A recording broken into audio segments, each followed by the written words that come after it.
Getting started with mutual funds. How to complete the KYC process. Anurag has been investing in bank deposits and buying gold. When he walks in to buy a mutual fund, the manager tells him that it would take time. Mutual funds have a different operational process.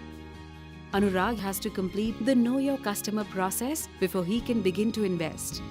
In order to ensure that illegal funds are not routed into the Indian markets, the government requires that the identity of those doing financial transactions must be known and verified.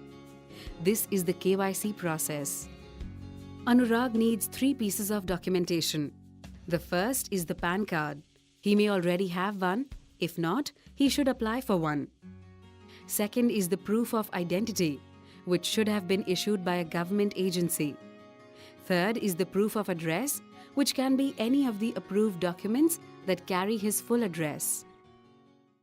The permanent account number, PAN, is an identification number printed on a card with a photograph and issued by the income tax authorities.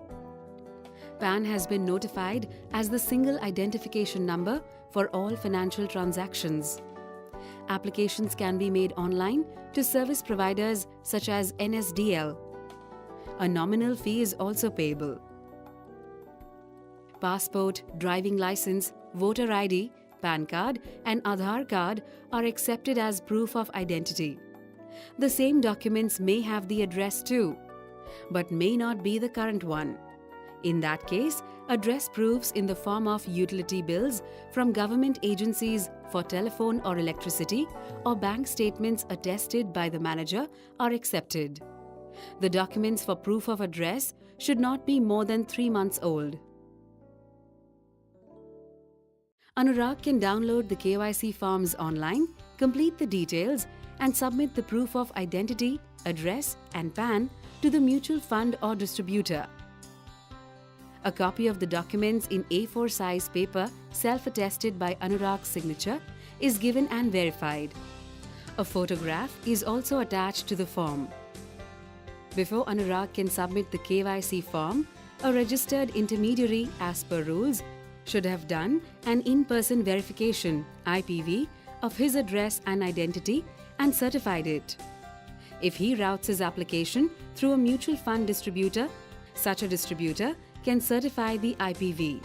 Else, he can ask his bank to certify that IPV has been done.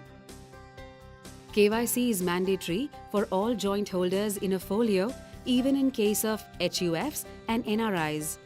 In case the investment is made in the name of a minor, the guardian needs to comply with the KYC requirements. Once the KYC formalities are done, Anurag is all set to invest whenever he chooses to do so. In his interest, this one-time effort may be worthwhile.